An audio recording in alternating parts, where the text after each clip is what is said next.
Welcome to the Healthy, Wealthy, and Smart podcast. Each week, we interview the best and brightest in physical therapy, wellness, and entrepreneurship. We give you cutting-edge information you need to live your best life, healthy, wealthy, and smart. The information in this podcast is for entertainment purposes only and should not be used as personalized medical advice. And now, here's your host, Dr. Karen Litzy. Hey everybody, welcome back to the podcast. I am your host, Karen Litzy, and today's episode is brought to you by Net Health. So Net Health has created the Redoc Patient Portal, which helps you maintain strong relationships with your patients. It provides a secure line of communication between you and your patients for video conferencing for telehealth, secure messaging, sharing documents and photos, and it allows your patients to have 24/7 secure on-demand access to their therapy health information without phone calls and voice messages. So, basically, the Redoc Patient Portal helps save you time and improve your relationships with your patients. So it is a win-win. To learn more, contact Net Health at Redoc, that's REDOC, at nethealth.com. Now, on to today's episode. I'm really happy to have my good friend and fellow physical therapist, Dr. Stephanie Weyrauch, back onto the program. So she is employed as a physical therapist at Physical Therapy and Sports Medicine Centers in Orange, Connecticut. She received her doctorate in physical therapy and Master of Science in Clinical Investigation from Washington University in St. Louis. She has served as a consultant for a multi-billion-dollar company to develop a workplace injury prevention program, which resulted in improved health outcomes, OSHA recordables, and decreased health costs for the company's workforce. She has served on multiple task forces for the APTA and actively lobbies for healthcare policy issues at the local, state, and national levels of government. She currently serves as the vice president of the APTA for Connecticut and is a member of the American Congress for Rehab Medicine. She is the co-host of the Healthcare Education Transformation podcast, which focus on innovations in healthcare, education, and delivery. And if you know Stephanie, then you have certainly heard her on this podcast, as she has done a lot of guest hosting here as well. So in today's episode, what we're going over today is how to create and stick to a budget. So, as many of you know, I've created the Strictly Business Private Practice Mastermind for physical therapists wanting to improve their current private practice or create their own cash-based private practice. And last week, we were going over the foundational systems you need for your business, one of which is your financial system. It is a huge system. We have to know how we're going to collect our money, where we're going to put our money, how we're going to pay our bills, etc., etc. So I said that I follow Profit First by Mike Michalowicz, which is just an amazing book and it has changed my life. And as we were having our mastermind session, we were talking about budgeting, and I could think of no better person than Stephanie to talk about how to create and keep a budget. So that's what we're talking about in today's episode. So Stephanie shares her experience in paying off student loans and still enjoying her lifestyle. So for a lot of you new grads, I know this is a huge deal. The budgeting tools you need to manage your expenses, why an accountability partner helps keep your budgetary goals on track, and how to incorporate pro bono work into your practice, which all kind of fits into your budget, right? So we talk about your personal budget, your business budget. So if you are one of those newer grads, you have a lot of loans to pay off, listen to this because Stephanie shares some really, really great tips on how to stick to your budget. I'm really excited to listen to this because I have always been impressed with the way that Stephanie and her husband Dylan have been able to create their life and their budget, and it's still full and they get to do the things they want to do and go where they want to go, all while maintaining a budget and all while they both have student loans. So what I'll do first is, it's for people in the group who aren't familiar with you, Stephanie, just talk a little bit more about yourself, and then we'll talk about how you set your budget and what kind of framework you follow. Well, thanks, Karen, for having me on. I'm really excited to talk about this because having running a budget is something that was really hard for me to do for a long time. I wasn't really raised to think about money growing up. So it's not, when I went through PT school, I just got my student loans and spent my money as I saw fit and didn't really think about my money. But when I went out, so I'm Stephanie Weyrauch. I'm a physical therapist here in Orange, Connecticut. I work at a private practice called Physical Therapy and Sports Medicine Centers. I do a little bit of consulting work privately for different companies to try to help with occupational medicine and try to prevent any type of injuries that happen in the workplace. So that's kind of my background a little bit. But when I graduated from PT school and went to my first job, and at the time I was working in Minnesota, my student loans were becoming due. And my husband is a physician, so he has a lot of student loans as well. So at the time, total, we had pretty close to $300,000 in student loans, so quite a bit. And when my student loans were coming due and my boss hands me this little application for my 401k and like all these other very adult things, I panicked and I was like, I don't even know what a 401k is. I don't know how I'm going to pay my student loans. My husband was in medical school at the time, so I was the only one working. And my boss was just like, hold on. He's like, it's okay. I can help you. And so he handed me this book called The Total Money Makeover by Dave Ramsey. And I read it and it changed my life. It changed the way that I thought about money. It changed the way that I handled money. And it really empowered me to pay off my student loans and to not be afraid of debt, to basically conquer debt. So that's kind of the background behind it. In the book and also on his podcast, The Dave Ramsey Show, he talks about how to manage a budget and how to set up a budget and how to stick to a budget. So the app that I use is called Every Dollar. It's free. You can download it on Apple or Android. It kind of looks like this. So you can kind of set up, you can put in how much money you make and also what your expenses are for the month, basically. It's very easy to use. You can use it on your phone or your computer. And so I started using that. At the time, we were a one-income household. I did pick up an extra job in a skilled nursing facility because my goal was I didn't want to accumulate any more debt. So my goal was to try to make enough money and save enough money that we could pay for my husband's last year of medical school, which he went to an in-state school. So his tuition was $25,000, which is very cheap, I think, by medical school standards. And we were able to cash flow that entire year of medical school just off of the extra job that I was working at the skilled nursing facility. So every month, basically what I do is I go into the app. Before the month starts, I put in how much money I'm expected to make. Now, one of the things that happens when you're in private practice, especially if you're starting out, is you may not know exactly how much you're going to make. And so it's hard to put in your budget like, oh, I'm going to make, let's say, as Karen was talking about in the last course, paying yourself bi-weekly or bi-monthly. I'm going to make $2,000 this next 2 weeks. Like, you can't necessarily do that. In Dave Ramsey's book, he has a sheet that you can use that lays out how you can do a budget based off of an income that fluctuates. I've never had a fluctuating income, so I've never used it, but he talks all about that in his book, and it's very easy to follow. He also talks about that if you are in debt and you're trying to pay off your debt, there's a certain amount or certain things you need to pay first. So food, shelter, lights, those are like the main things that you need to make sure that you focus on first.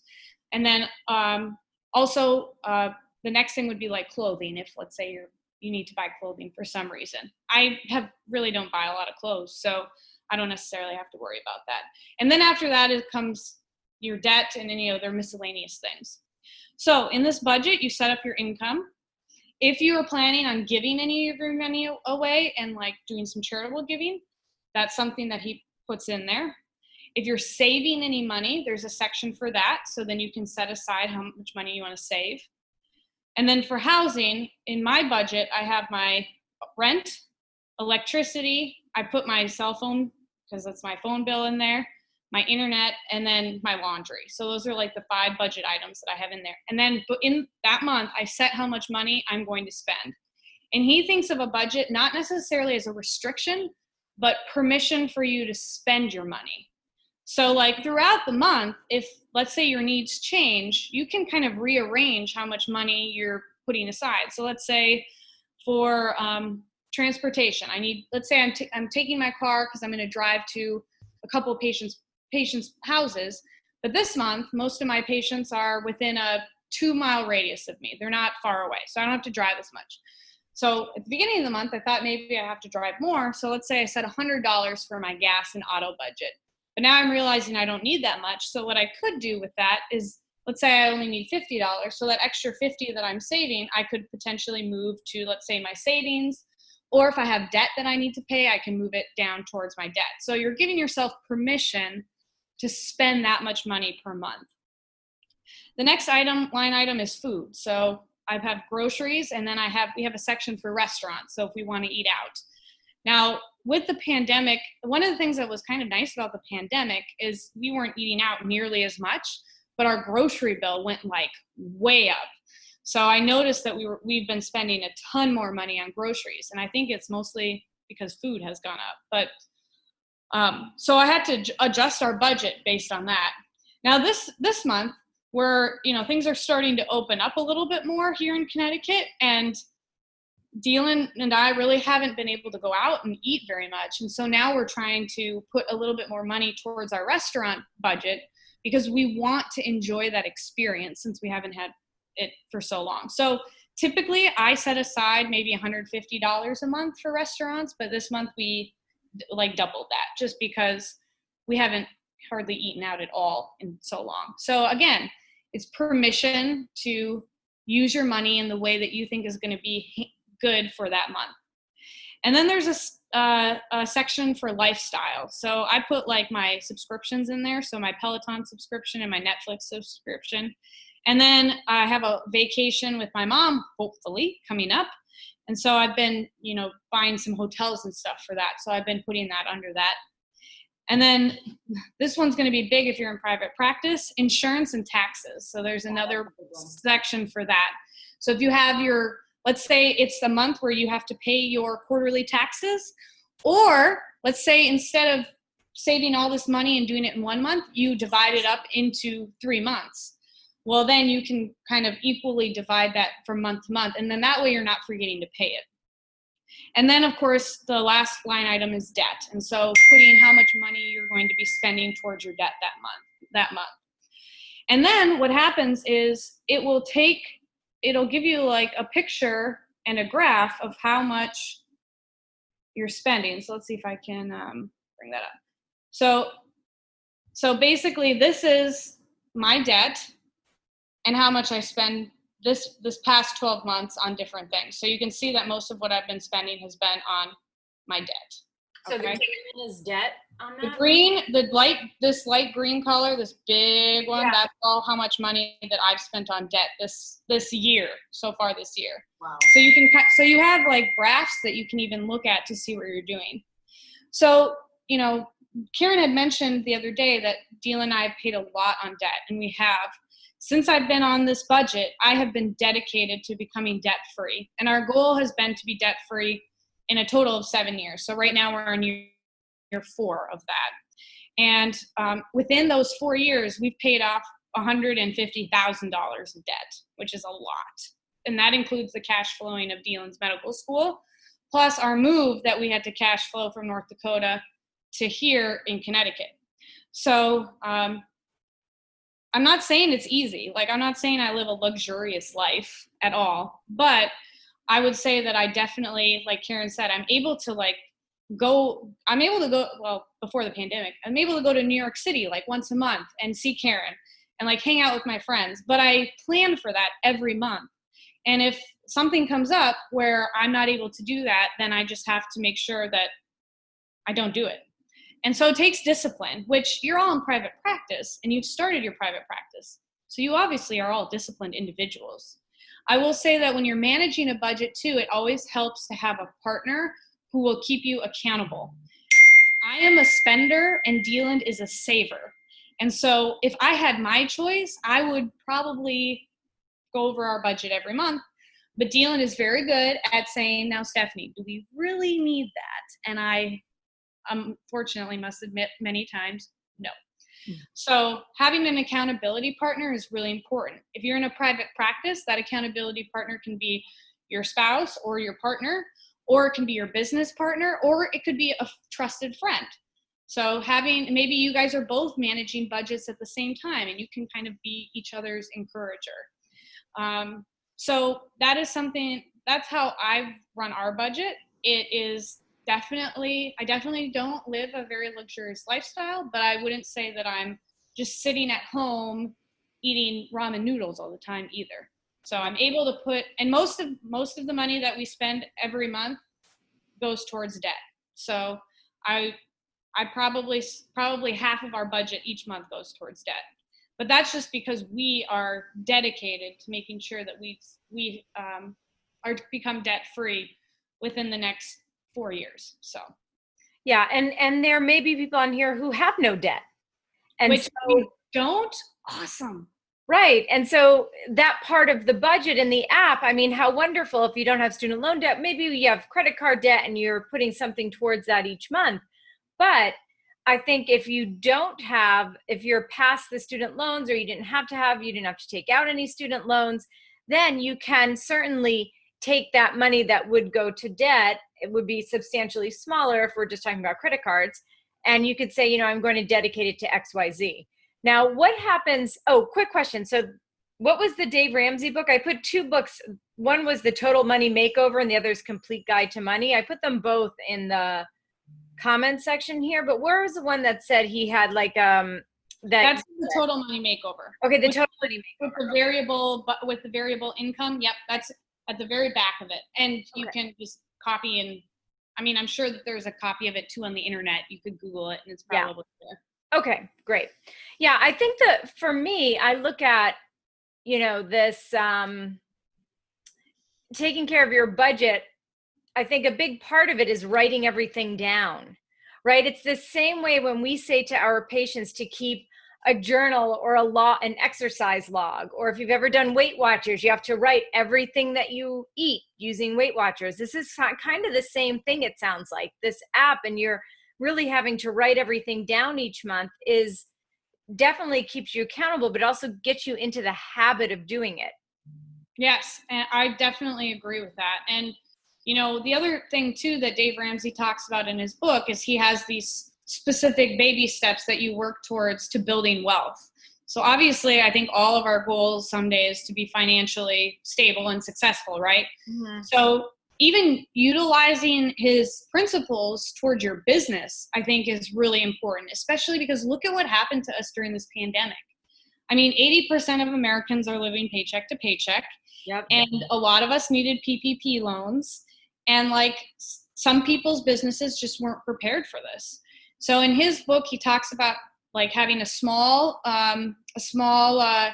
savings, emergency fund, paying off debt so that you can become debt free would be the next step after that. And then saving 3 to 6 months of expenses.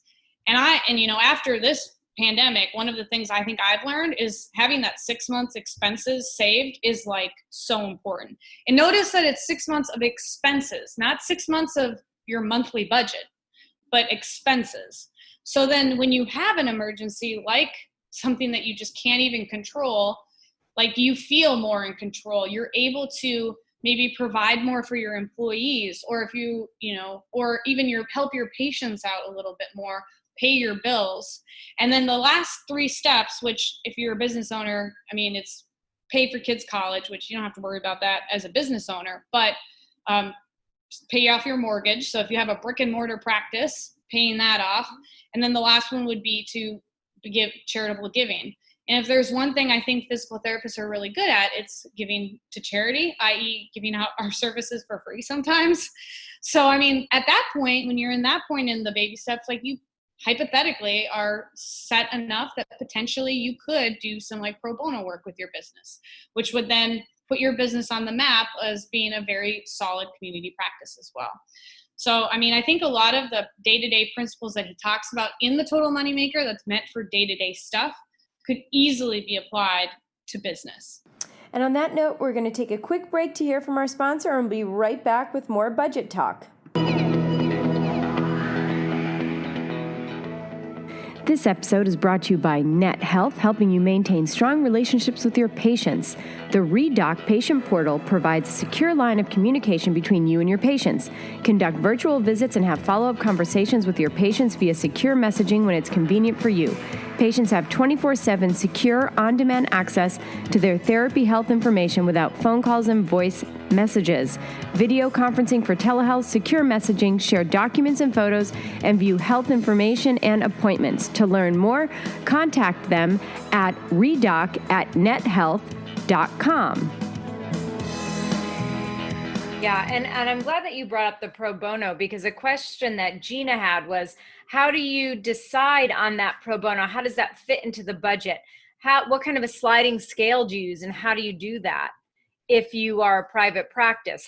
What kind of sliding scale are you using, and how do you decide what to charge? And, I say, I have a real frank discussion with the individual patient. And if they say, listen, I really need the help. If they were referred to me from another therapist who they were seeing using their insurance, and they say, so-and-so says you're the best person, you're best equipped for this.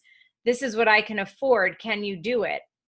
And because my business is at that point now where I'm able to offer that kind of service, then I say, yes, I can do it for this price. So that's kind of how, and it also depends on if I have to travel an hour and a half to get there and an hour and a half back, then it might not be best, in which case I'm happy to find them someone that will work for them.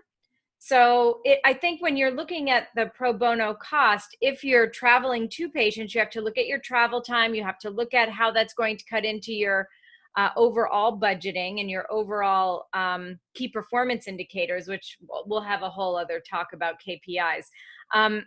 But I think the bottom line is you have to know how much does your business need per month to be able to do everything you just said, right, Stephanie? To be able to keep the lights on, to have shelter, so how much does your business need each month just in expenses? Have you met that goal? Then are you able to pay for your insurance and your taxes, which I would say go into just the sheer expense of running the business. Yes, I would agree with that too. So that's the sheer expense of running the business. Do you need another new fancy gym equipment or this, that, and the other thing? No, right? So if you can forego that to maybe help someone else at a pro bono rate or at a reduced rate, then my inclination is to forego the fancy new treadmill and to treat the person that needs it. Right. So I think how you decide what that pro bono rate is, I think depends on the person in front of you. And you could say, or you can ask around and just say, hey, listen, this is what other physical therapy practices are doing. This is what I'm comfortable with. This is what the least amount I can charge so that I break even. And I think people understand that. So I think when you're thinking about what's the lowest charge you can give to someone, that would be it. Or you can go perfectly free. If you can say, I can do one session free per week and I'm still, in the green and I'm not in the red, then go for it, But I think you have to know how much you can make to keep your company in the green. And then you can decide, well, this would be my lowest pro bono charge. And then if someone comes in who's really, really of need, or you're volunteering through an organization or something like that, where you're treating someone for free, then, I think, in my opinion, I think that's the best way to go about it. I'm sure there's some legal aspects around that. But from what I can tell, and speaking with lawyers, they say it's your rate. You just have to be clear about what it is. Yeah. How about you, Stephanie? Where you are, do you have a pro bono rate? Yeah. So typically our pro bono rate is like $40 per session is what we'll do, but we are flexible. I mean, again, our practice, luckily my boss, he's been an amazing leader throughout all of this. We didn't have to fully lay off any of our physical therapists, and we have 5 physical therapists.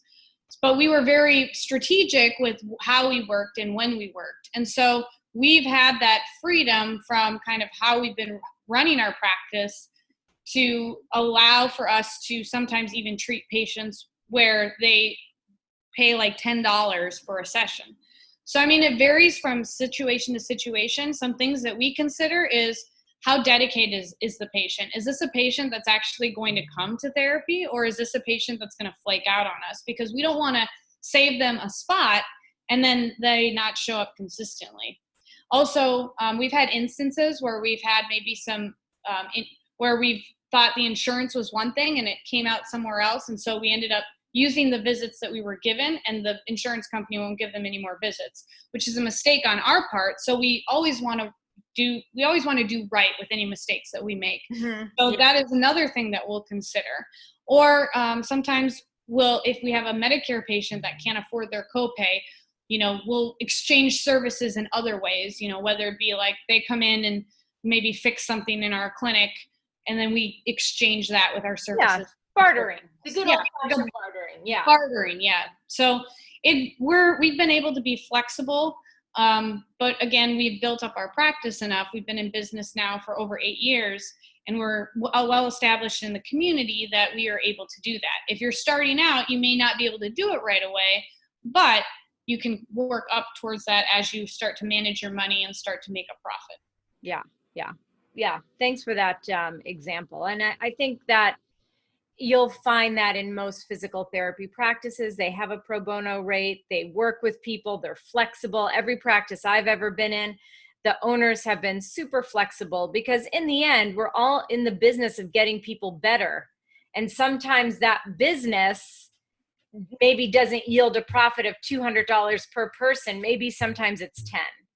But if our business is to get people better, then that's what we want to do. And I will also say this, just because that person, let's say your patient needs that pro bono care, it doesn't mean that they don't know people who they will scream to the rooftops of how wonderful you are and how great you were and how easy you were to work with, to a lot of their friends or to their communities. And then all of a sudden you're bringing in more business because you did a good thing. So Right. Don't discount that.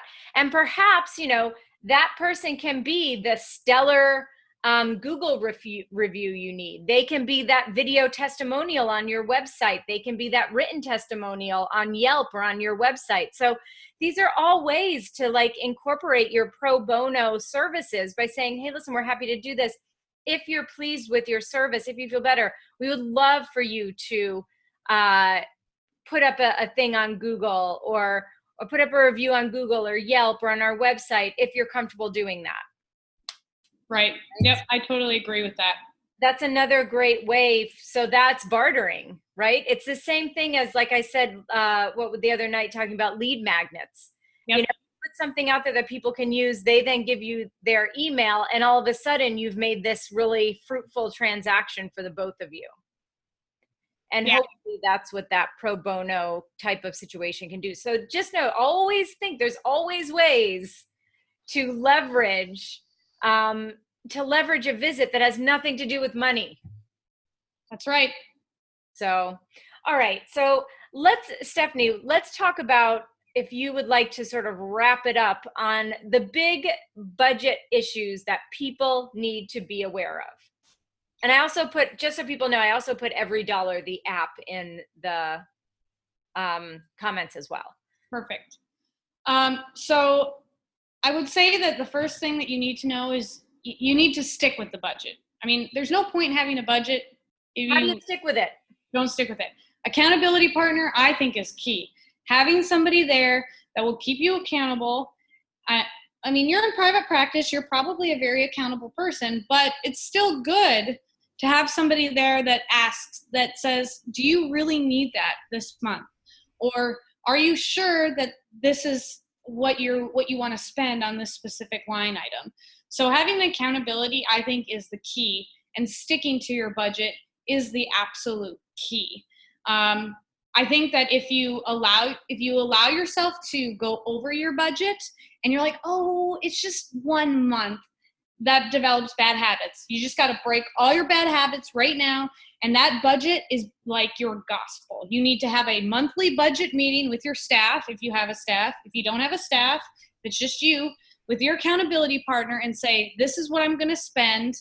You know, I have a little bit of extra money that I can spend it on. What should I spend it on? Should I spend it on my charity work? Should I spend it on my debt? Should I spend it on getting new equipment? And have that accountability partner help you with those decisions if you want somebody to help you. But at least they can be there to basically ask you those questions of, is this really necessary? Mm-hmm. I think that's, if you can stick to your budget, you will feel so much better about your business. You will be less stressed. Like Karen said, you will feel like you've been like, you have all this extra money because you know where all your money is. And the reason that the Every Dollar app is called Every Dollar is because you give every dollar a name. You don't have any extra money floating around in your budget. You put it where it goes for that month. The other thing is that to think of the budget as permission to spend money versus being super strict with it. So you still have the bulk amount of money that you're spending that you have for the month. But, you know, if you notice, again, like let's say you don't have to drive as much, you can take that extra money that you would typically spend driving and put it towards a different line item. But just make sure that your budget always adds up to, always totals $0. You have nothing left. Everything is going to something in the budget, and it has a name. Your budget is your baby. You would not name your baby nothing. Well, no, I'm just kidding. Yeah, no, I think that's a really great point. And even if that money is savings, right? It goes, that has a name. So it's not just a nothing thing. I'm just going to leave it in the bank. It's going somewhere every month. I love that. All right. So we have stick with it. Don't break it. Give it a name. Anything else? And just accountability partner. Accountability partners. Yeah. All right. Well, this was great, Stephanie. And I hope that people, this gives everyone an idea of having a good starting point, downloading the app, maybe reading the book. Like I said, again, to repeat the name of the book, The Total Money Makeover by Dave Ramsey, and everydollar.com or Every Dollar app. And in there, it also has, in the book, like Stephanie said, it also has information for people who don't have that steady every 2-week paycheck. But if you're an entrepreneur, it gives you ways in order to kind of work around that as well. And if you do end up, if you guys are podcast listeners, if you download the Dave Ramsey Show podcast, a lot of his podcast focuses on entrepreneurship and on business ownership. And so he has a lot of really great advice on running a business and budgeting for a business. The budget that I talked about is more of, it can be both used as a personal budget or a business budget, but he does talk a lot about business ownership in his podcast as well. So I would definitely recommend checking that out if you have extra time and want something to play in the background. It's a good podcast to listen to in the background. Like, you don't have to sit there and learn from it. It's just kind of there, and he's a pretty entertaining guy. Yeah. I took one of his, it was like a longer course a couple of years ago. So I still have all of the materials and everything like that. So yeah, he's very entertaining and he knows what he's doing and it works. And I will say, you can have a personal budget and a business budget. You don't have to have just one. You can have personal, you can have business. And then you'll know exactly where literally every dollar in your business and every dollar in your personal life is going. And like I said on our talk, after reading Profit First from Mike Michalowicz, I just found it amazing of like, yeah, I know now where every dollar is going to.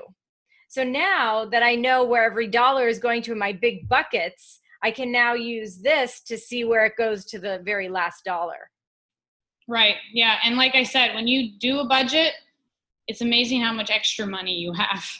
And you're like, wow, I didn't know I had all this money. What was I spending on before? Right. What kind of nonsense was I doing before? Yeah, that's one thing that I have to tell you after instituting Profit First. I was like, what the hell was I doing? Like, seriously, what was I doing before? Because I have so much like more money in savings. I don't have to worry about paying taxes. Everything's awesome. Like, what was I doing? I can't explain it. Yep. But now it's like, yeah, now I get it. Now I understand. And I feel like, like you said, oh, this is a grown-up thing. Oh yeah, it's so. I was like adulting hardcore when I learned this. Yeah, so I think that's great. And now, Steph, before we jump off, where can people reach out to you or find you, social media, if they have questions? So I'm on Facebook, Stephanie Weyrauch, or you can find me on Instagram or Twitter at thesteph21, and I'm available on any of those platforms. Perfect. Well, thank you so much. And everyone, thanks for indulging us, at least here in the Northeast, on a very rainy Saturday, to talk about setting your budget, sticking to your budget, and creating more wealth from the money you're already taking in. So Stephanie, thank you so much. And everyone, thanks so much for listening. Well, a big thank you to Stephanie for sharing all of her tips and tricks on how to maintain and create and maintain a budget. And of course, thank you to Net Health for sponsoring today's episode. So again, if you want more information on the Redoc Patient Portal, which provides a secure line of communication between you and your patients, you can conduct virtual visits and have follow-up conversations with your patients via secure messaging when it's convenient for you. And patients have 24/7 secure on-demand access to their therapy health information without phone calls and voicemail messages. So, to learn more, go to Redoc, that's REDOC, at nethealth.com. Thank you for listening, and please subscribe to the podcast at podcast.healthywealthysmart.com. And don't forget to follow us on social media.